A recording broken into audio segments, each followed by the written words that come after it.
வணக்கம். இந்த வீடியோவில் என்ன பார்க்க போகிறோம் அப்படின்னா, ஜனவரி மாதத்தில் இருக்கிற நடப்பு நிகழ்வுகள் முக்கியமான, அதாவது எஸ்ஏலையும் அண்ட் பிசிலையும் கேட்கக்கூடிய வகையில் முக்கியமான கரண்ட் அஃபேர்ஸ் மட்டும் நம்ம பார்க்க போகிறோம். தேர்வு நோக்கில் மட்டும்தான் நம்ம பார்க்க போகிறோம். இப்போ ஃபஸ்ட் கொஸ்டின், உலக செஸ் சாம்பியன் பட்டம் வென்ற தமிழ்நாட்டைச் சேர்ந்த குகைஸ். அப்போ தமிழ்நாட்டை சேர்ந்த குகைஸ் அப்படின்றது என்ன பண்ணியிருக்காங்கன்னா, கேல் ரத்னா விருது வந்து பார்த்தோன்னா அறிவிச்சிருக்காங்க. அப்போ உலக செஸ் சாம்பியன் பட்டம் வென்ற தமிழ்நாட்டை சேர்ந்த குகேஸ் அப்படின்றவர் என்ன பண்ணியிருக்காங்க அப்படின்னா, கேல் ரத்னா விருது வந்து வழங்கியிருக்காங்க. இது வந்து முதல் கொஸ்டின்.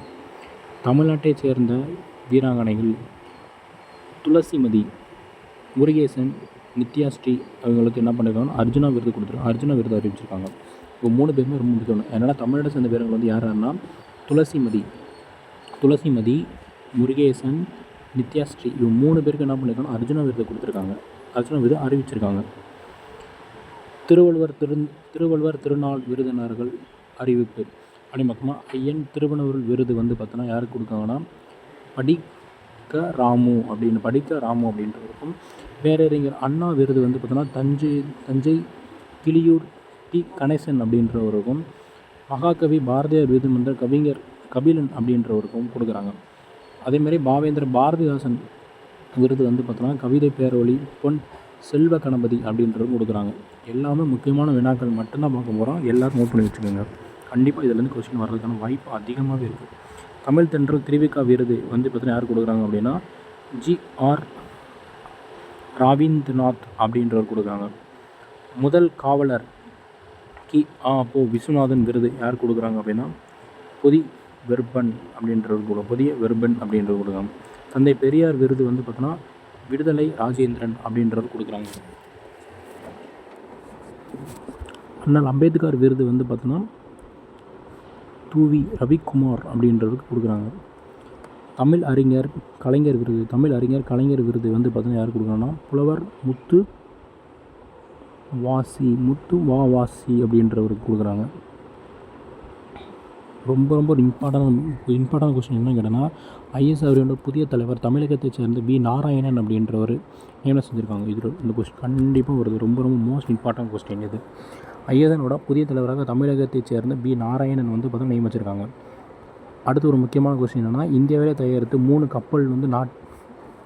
கப்பல்களை நாட்டுக்கு பிரதமருடைய சமர்ப்பணம் செய்திருக்கார். ஒன்று வந்து ஐஎன்எஸ் நீலகிரி, இது வந்து பார்த்தோன்னா ஷிவாலிக் நாகரேன் கப்பல் அப்படின்ற கப்பல். இந்த கப்பல் கண்டிப்பாக இதுலேருந்து ஒரு கொஸ்டின் வரும்போது ஐஎன்எஸ் சூரத் அப்படின்றது டெஸ்டயர் எனப்படும் போர்க்கப்பல்னு சொல்கிறாங்க.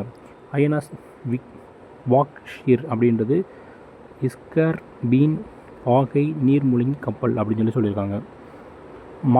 மாசுபடாத காற்று கிடைக்கும் இந்திய நகரங்களில் பட்டியல் வந்து பார்த்தா திருநெல்வேலி வந்து முதலிடம் இருக்குது. கேட்குற கொஸ்டின் தான். காற்று மாசுபடல் இந்திய நகரத்தில் பட்டியல் இருப்பதுன்னா மாசுபடாத நகரம் வந்து திருநெல்வேலி அப்படின்னு சொல்கிறாங்க.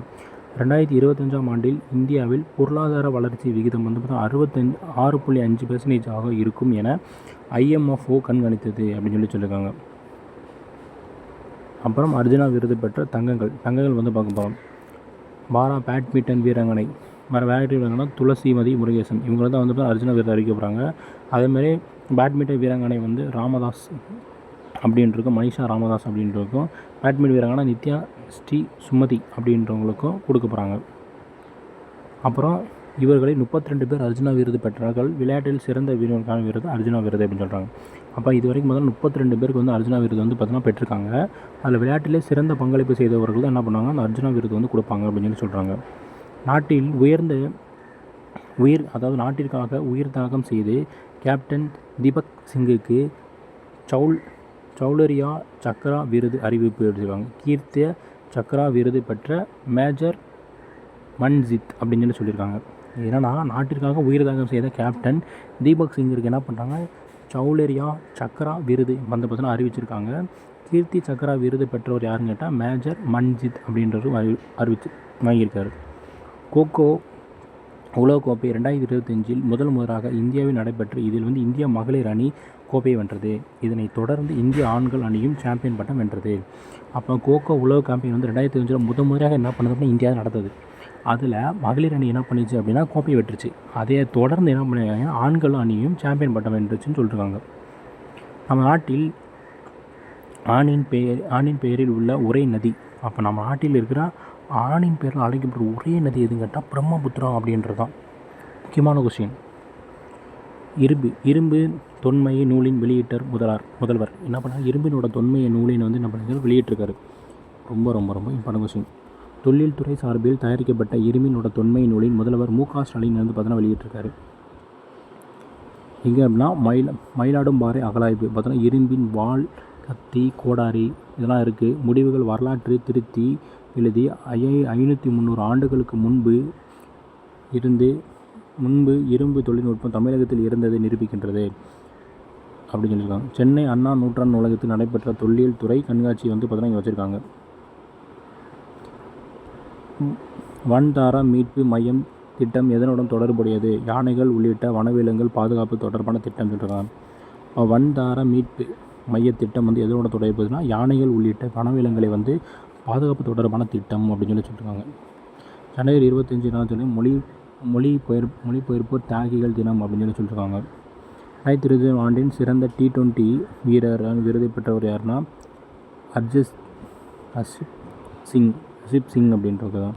தமிழகத்தில் சிறந்த காவல் நிலையம் விருது பெற்றது கேட்டால் மதுரை தான் வந்து பார்த்தோன்னா சிறந்த காவல் நிலையம் விருது பெற்றிருக்கு. பத்ம விருதுகள் நாட்டின் உயர்ந்த சிவிலியன் விருதினை வந்து பத்ம விருதுகள் 1956 ஆண்டு முதல் ஆண்டுதோறும் குடியரசு தலைவர் தினத்திலிருந்து வழங்குகிறார். அப்போ பத்ம விருதுன்றதுனா உயர்லே வந்து சிவிலியன் விருதுலாம் வந்து பார்த்தா கொடுத்துட்ருக்காங்க. யார் கொடுக்குறா? குடியரசு தலைவர் கொடுக்குறாரு. இரண்டாவது உயரிய விருதான பத்ம விபூஷன் துறையில் மிக சிறந்தவர்களுக்கான லெஜெண்டஸ் போன்றவர்களுக்கு வழங்கப்படுகிறது அப்படின்னு சொல்லியிருக்காங்க. துறையில் சிறந்த ஆளுமைகள் கலைஞர்கள் ஆகியோர் அங்கீகரித்தது வந்து பார்த்தீங்கன்னா பத்மபூஷன் விருது வழங்கப்படுகிறது. பத்மஸ்ரீ விருது வந்து அனைத்து துறைகளும் சிறப்பாக பங்காற்றியவர்களுக்கு வந்து பார்த்தீங்கன்னா பத்மஸ்ரீ விருது கொடுக்குறாங்க. மதுரை பாறை இசை கலைஞரான வேலு அரசனுக்கு வந்து பத்மஸ்ரீ விருது கொடுத்துருக்காங்க. ரொம்ப முக்கியமான கொஸ்டின். மதுரையில் இருக்கிற ஒரு இசைக்கலைஞரான வேலு ஆசனுக்கு என்ன பண்ணுறாங்க? பத்மஸ்ரீ விருது கொடுக்குறாங்க. புதுச்சேரியை சேர்ந்த தவில் கலைஞர் தட்சிணாமூர்த்திக்கு என்ன பண்ணியிருக்காங்க அப்படின்னா பத்மஸ்ரீ விருது கொடுக்குறாங்க. இது 2 கொஸ்டினுமே ரொம்ப இம்பார்ட்டன்ட். 2025 ஆண்டுக்கான பத்ம விருதுகள் பட்டியல் யார் இருக்குன்னா பத்ம விபூஷன் விருது வந்து பார்த்திங்கன்னா 7 பேருக்கும், பத்மபூஷன் விருதுகள் வந்து 19 பேருக்கும், பத்மஸ்ரீ விருது வந்து பார்த்திங்கன்னா 113 பேருக்கும் பார்த்தீங்கன்னா உள்ளது அப்படின்னு சொல்லியிருக்காங்க. கோவா சுதந்திர போராட்டத்தில் முக்கிய பங்கு வகித்தவர் யாருன்னா லிபி லோபா சர்தேசாய் என்பவருக்கு வந்து பார்த்தீங்கன்னா பத்மஸ்ரீ விருது கொடுத்துருக்காங்க. நடிகர் அஜித்குமாருக்கு வந்து பார்த்தீங்கன்னா பத்ம விபூஷன் விருது வந்து அறிவிப்பு. இப்போ நடிகர் அஜித்குமாருக்கு என்ன பண்ணியிருக்காங்க அப்படின்னா பத்ம விபூஷன் விருது கொடுத்துருக்காங்க. கேட்கலாம். வர்த்தக மற்றும் தொழில் துறையின் சார்ந்த நல்ல குப்பிசாமி ரெட்டிக்கு பத்மஸ்ரீ விருது அறிவிப்பு. ஆமாம், நல்ல குப்பிசாமி ரெட்டிக்கு இது என்ன பண்ணியிருக்காங்கன்னா இதுக்கு வந்து பத்ம விபூஷன் விருது வந்து அறிவிச்சிருக்காங்க.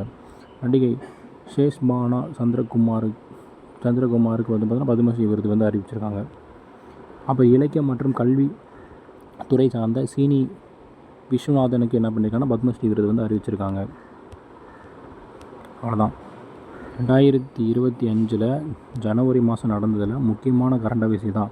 எஸ்ஏ அண்ட் பிசி எக்ஸாம் நோக்கில் வந்து முக்கியமான கொஸ்டின் எதுனா இதுதான். இதை மட்டும் நோட் பண்ணி நீங்கள் படித்தா மட்டும் போதும். வேறு எதையும் நீங்கள் பார்க்கணுன்னு ஒரு அவசியம் கூட தேவையில்லைன்னு நான் நினைக்கிறேன்.